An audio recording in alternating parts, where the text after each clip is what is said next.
디지털 배움터 심화, 생성형 AI 이해하기.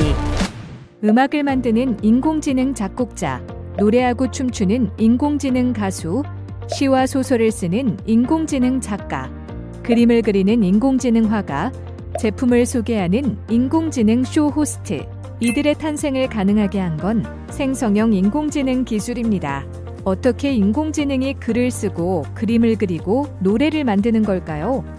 종횡무진 활동 영역을 넓히고 있는 생성형 인공지능의 원리와 그 한계를 확실히 알아봅시다. 오늘은 생성형 AI의 개념 및 원리에 대해 알아보고 생성형 AI의 활용과 저작권 문제에 대해 알아보도록 하겠습니다. 생성형 AI의 개념 및 원리. 여러분 안녕하세요. 우리는 인공지능과 함께 살아가고 있습니다. 그리고 그 인공지능은 나날이 스마트하게 진화하고 있습니다. 인공지능이란 경험이나 책을 통해 학습하고 주변의 사물이나 상황을 인식하며 어떤 상황이나 행동의 결과를 예측하는 인간의 지적 능력을 구현한 컴퓨터 프로그램입니다. 이러한 인공지능을 구현하는 방법은 다양한데요. 데이터를 입력받아 학습하여 규칙을 발견하는 인공지능 분야를 기계학습, 머신러닝이라고 합니다. 기계학습에도 다양한 분야가 있습니다. 문제와 정답을 모두 알려주고 공부시켜 결과를 예측하거나 이미지를 분류하는 지도학습과 문제 데이터만 주고 그 속에서 특징을 찾고 규칙을 스스로 만들어가는 비지도학습, 알파고처럼 환경과 상호작용하면서 이기면 상을 받고 지면 벌을 받아 이기는 방법을 찾도록 하는 강화학습 등이 있는데요. 이 중 비지도학습은 정답 없는 문제에서 규칙을 찾아내는 인공지능 분야입니다. 넷플릭스 같은 OTT 서비스나 온라인 쇼핑 사이트를 이용하다 보면 관심 있을 만한 컨텐츠나 제품을 추천해 주는데요. 바로 이 비지도학습으로 만든 인공지능들인 것이죠. 이러한 비지도학습을 이용하면 창의성을 갖춘 인간의 영역이라고 생각됐던 그림 그리기, 노래 만들기, 시 쓰기 등도 가능합니다. 그림, 음악, 글 등의 데이터를 학습해서 규칙을 찾고 해당 규칙을 바탕으로 기존에 없던 새로운 결과물을 만들어내는 거죠. 이것을 생성형 인공지능, 생성형 AI라고 합니다. 그런데 이러한 생성형 AI는 비지도 학습을 기반으로 만들어졌기 때문에 항상 맞는 답을 주는 것은 아닙니다. 예를 들어 대중교통으로 노원구 은행 사거리에서 서울역까지 가는 방법을 알려달라고 분명한 정답이 있는 정보를 요청해 보면 존재하지 않는 역이나 정류장 등 잘못된 정보를 제공하기도 합니다. 이를 인공지능의 환각현상이라고 하는데요. 이러한 현상 때문에 생성형 AI로 만든 결과를 활용할 때는 검증 단계를 꼭 거쳐야 합니다. 그렇다면 생성형 AI는 어떻게 규칙을 찾고 새로운 결과물을 만들어낼 수 있는 걸까요? 그 원리를 자세히 살펴보도록 하겠습니다. 그림을 그리는 인공지능 모델을 만드는 인공지능 알고리즘 중에 생성적 대립신경망이라는 알고리즘이 있습니다. 이 알고리즘은 생성자와 판별자라는 두 개의 인공지능 모델이 서로 대립하는데요. 예를 들어서 생성자는 위조지폐범입니다. 정밀한 위조지폐를 만드는 것이 그의 목표겠죠. 반대로 판별자는 경찰입니다. 당연히 그의 목표는 진짜 지폐와 위조지폐를 살펴보고 위조지폐를 잘 걸러내는 것입니다. 그 과정을 자세히 살펴볼까요? 먼저 위조지폐범. 생성자는 위조지폐를 만들어냅니다.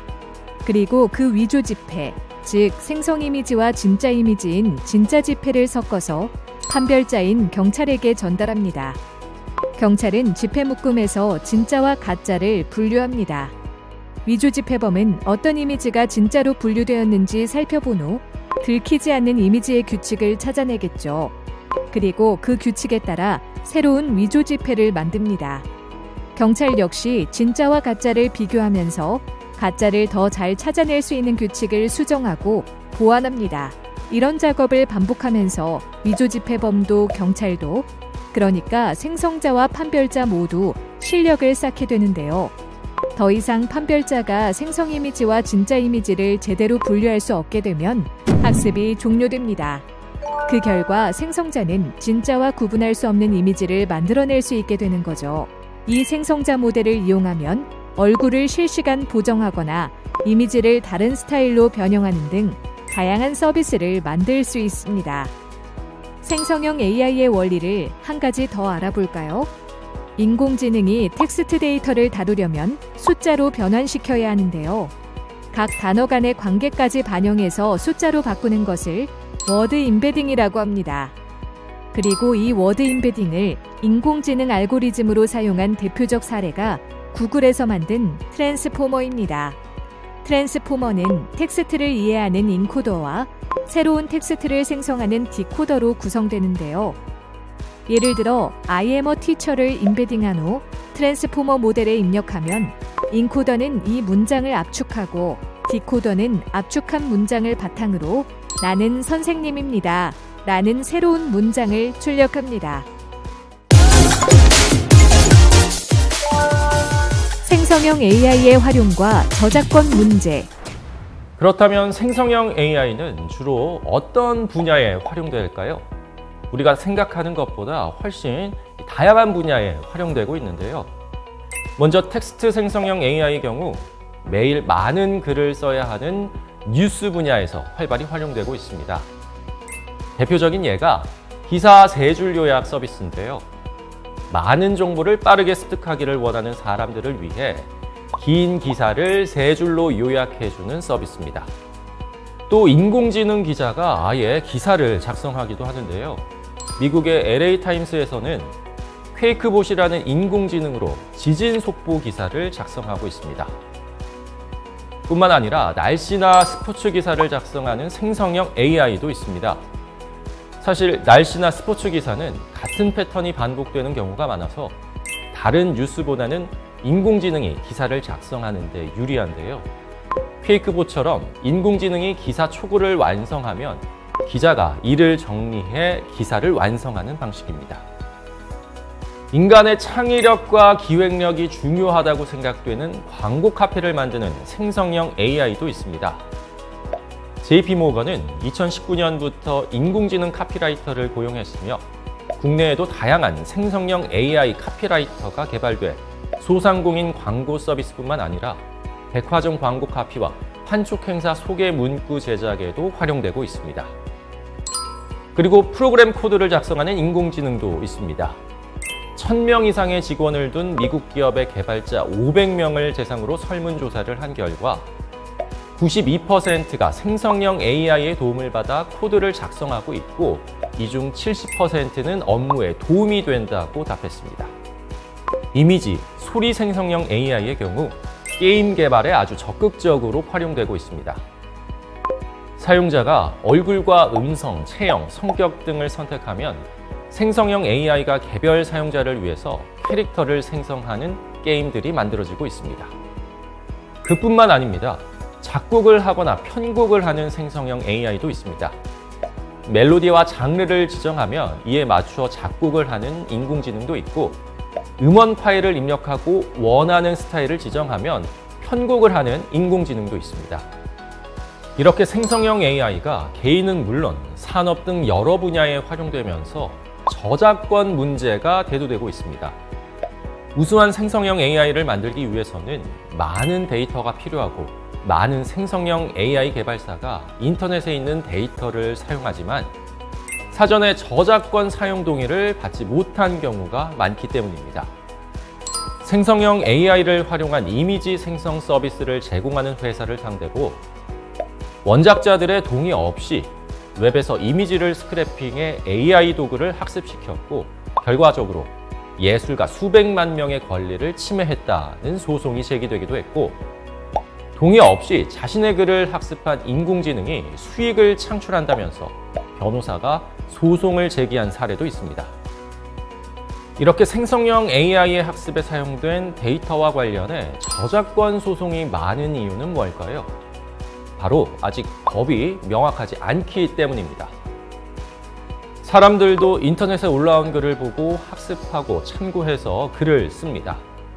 또 인터넷에 멋진 그림이 있으면 따라 그리면서 실력을 키웁니다.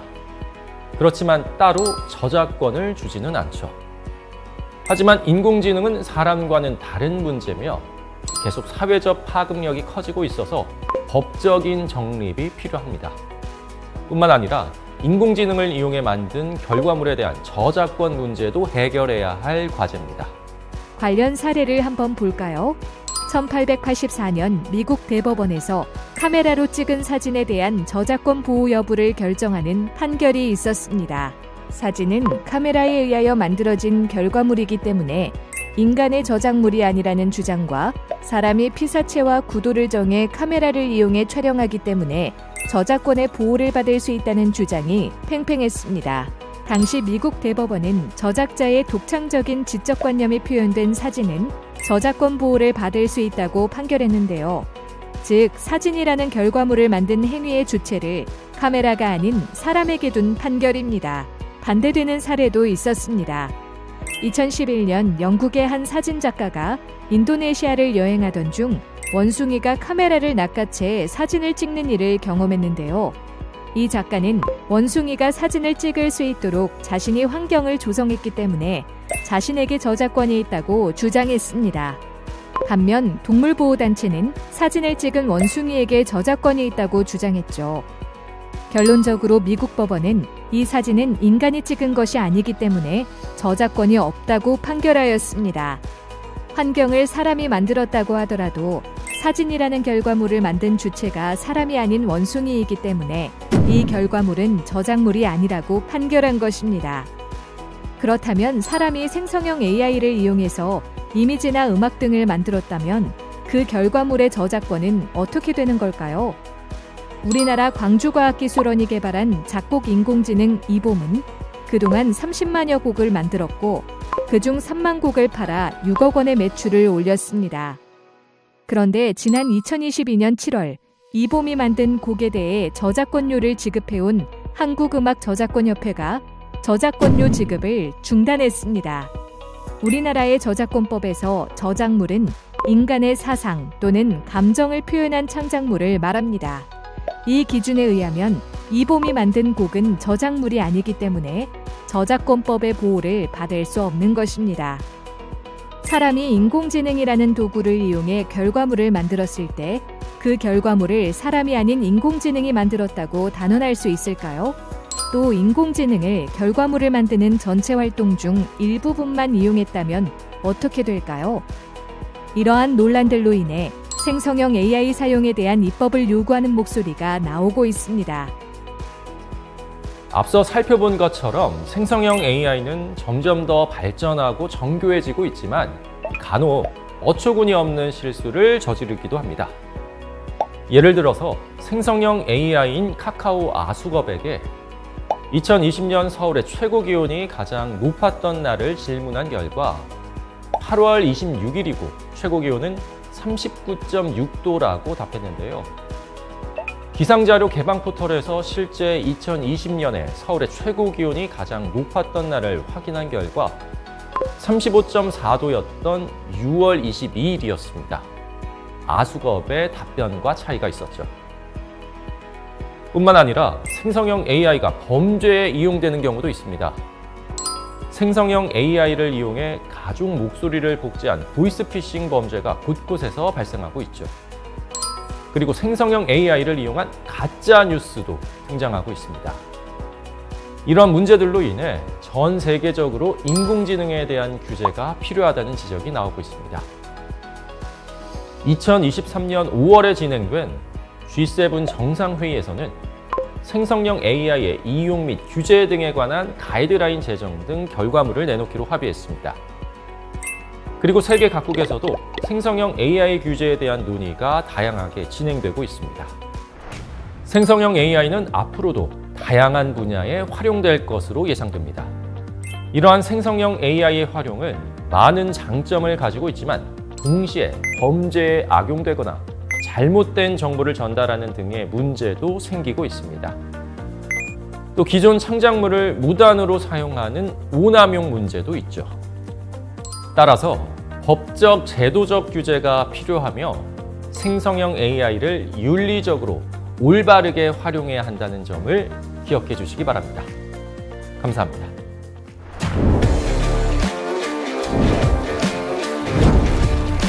이것으로 생성형 AI 이해하기 학습을 마치겠습니다.